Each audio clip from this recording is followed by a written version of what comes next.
So if you're joining me today, you will need a blanket for your knees, if you like padding for your knees, and you will need 2 blocks. You could use just a cushion if you want to take it easier on yourself today, but if you want to just take the harder version, then grab your blocks. If you want to take it even harder, then grab quart blocks. But if you have soft blocks, that would actually feel better on your back. This is for supported fish. So get what you need for that. You could also just lie back on a bolster if you want, or a cushion. So just listen to your body there and get the props that feel good to you. See if anybody else joins within the next minute. Drinking my tea to help wake me up.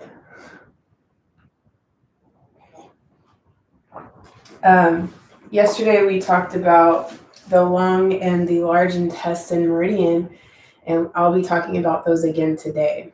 So we'll do a couple more poses that go along with that, and hopefully you'll feel good.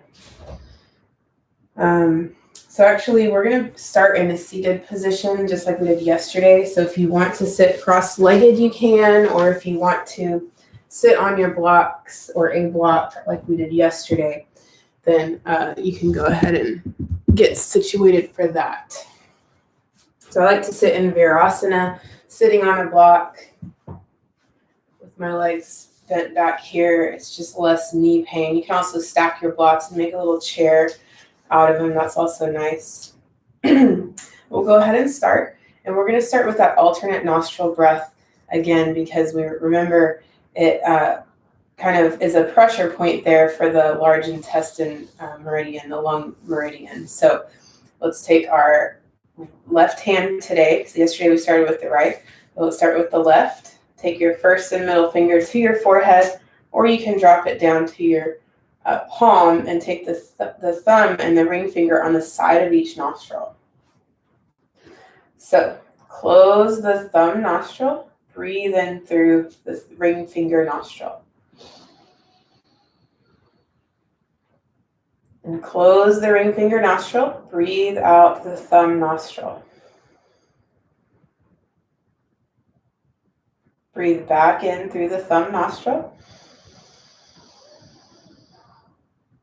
Close, breathe out the ring finger nostril.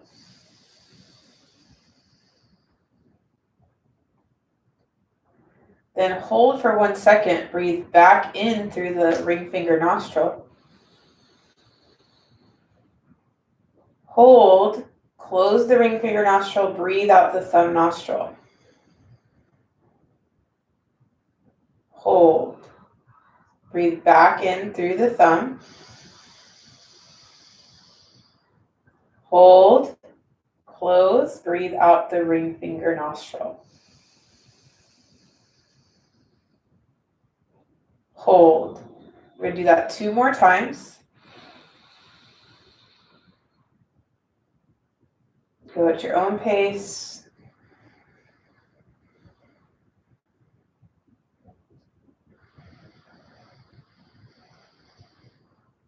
If it bothers you to hold your breath at the top and the bottom, then just maybe hold it for a heartbeat, or just go right into the other breath.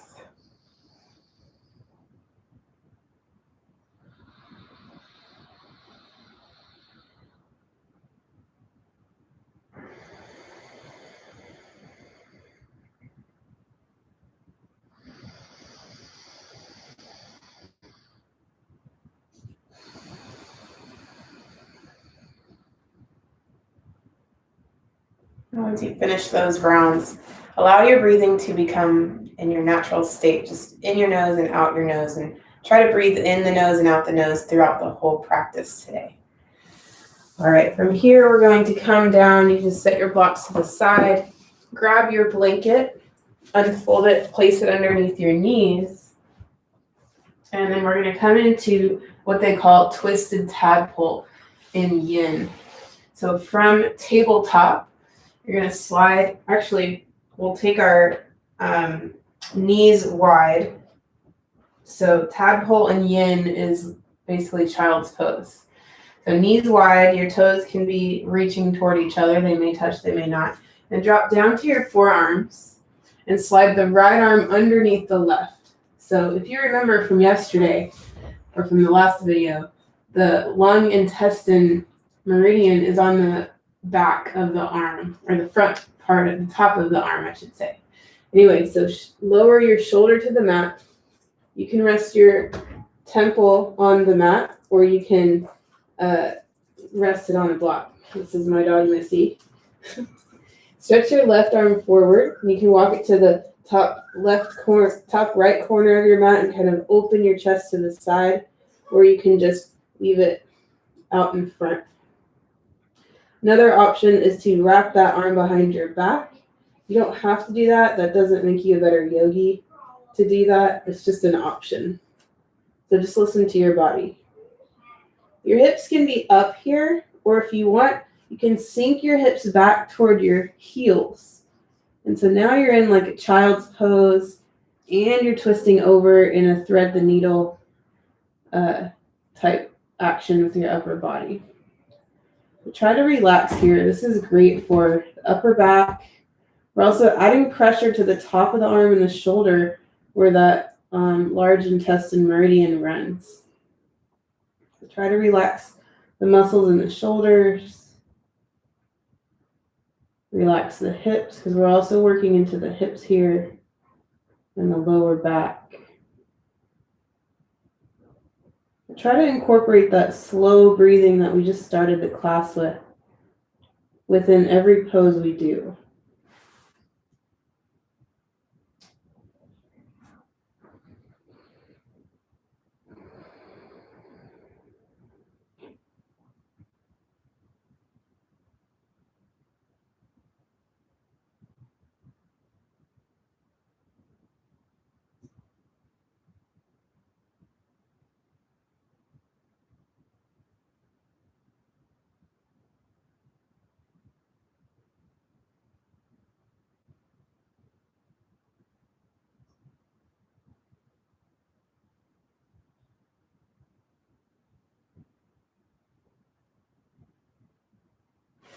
If this hurts your head at all, you can take a block underneath your head if it bothers your neck.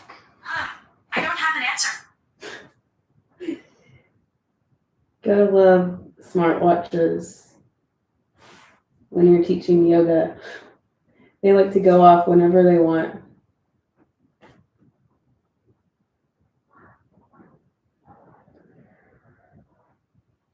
Feel into any aches and pains you may be feeling.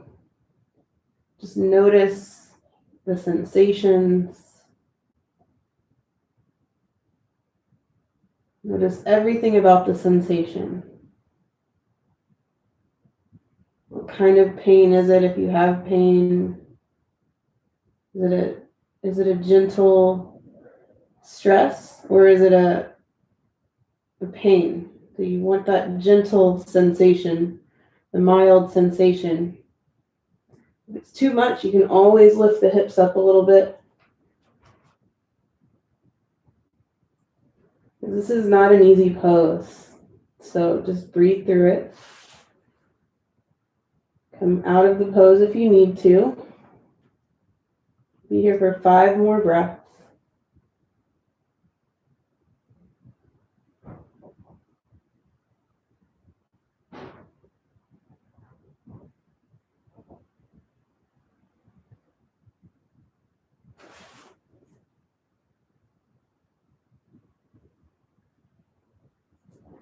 All right, we'll slowly come out. So slide that right arm out from under you.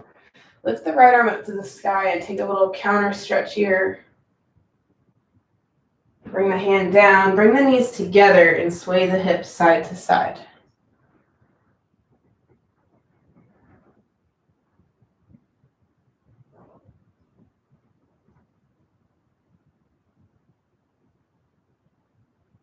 And when you're ready, we'll drop down for the other side. We'll drop down to your forearms, knees wide. Slide the left arm underneath the right, left temple to the mat. Decide where you want your arms to be. Maybe reaching forward, maybe wrapping behind your back. And you keep the hips high or try sinking them back toward the back heels for a deeper sensation.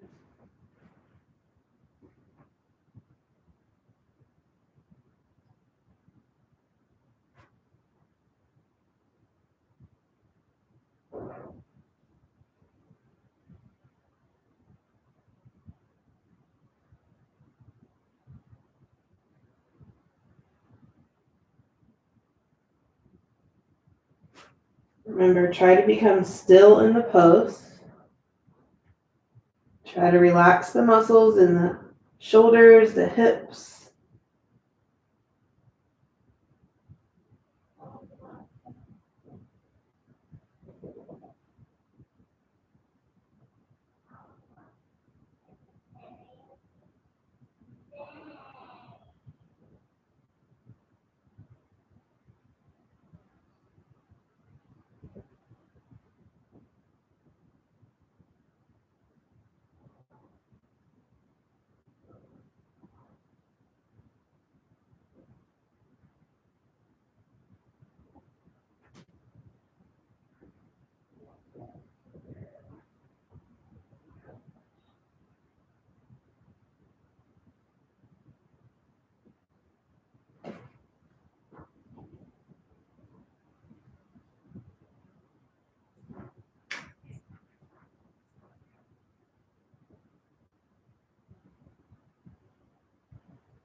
Slowly come up, slide that left arm out, and lift it up to the sky for a little counter stretch. Big breath in, long breath out. Back down. And here we'll set up for supported fish. So grab your blocks or your bolster or both. And I'm just going to set the tall one up for your head, medium height for your underneath your shoulder blades. If you want to place a bolster on top of that, you can. It's up to you. Or you can just use your bolster or pillow. From here, stretch your legs out, and we're going to lie back on that middle block and take the tall one for our head. Take the arms out wide here. So remember, when we're working into the lung channel, we learned that with the arms out wide, opening up, that channel runs along the inside of the arm. So we'll just lie here and let gravity do the work. You can close your eyes or take a soft gaze. And just allow your breathing to soften, allow your thoughts to flow. And just start to notice those thoughts and your breath. Just imagine you are just a witness of those thoughts and emotions in your breath.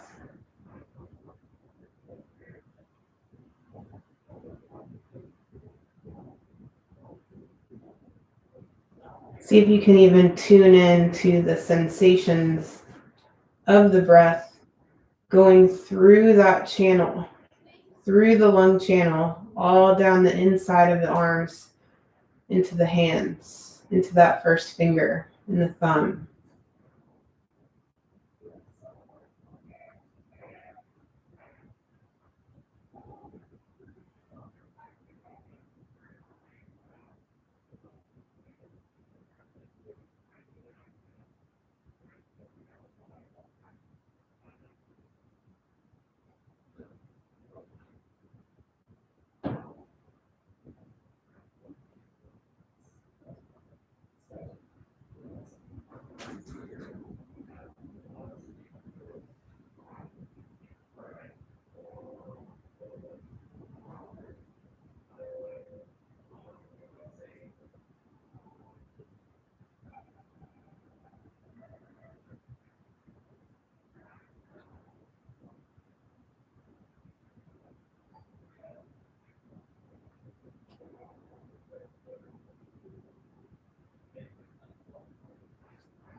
All right. You can stay here for a little longer if you need to, but for the sake of time, we'll use our elbows to help roll off of these blocks or bolster whatever you have, and then roll down to your back into a Shavasana. Take 3 long, slow breaths, or if you'd like to try that alternate nostril breath again, you can take some of those. Either way, once you breathe, then relax down. Take 3 to 5 minutes here. Please take your Shavasana, and I will see you tomorrow, hopefully, for the next video where we will talk more about, actually, we're going to start the heart and the small intestine tomorrow. So thank you for joining me. Hope you have a beautiful day.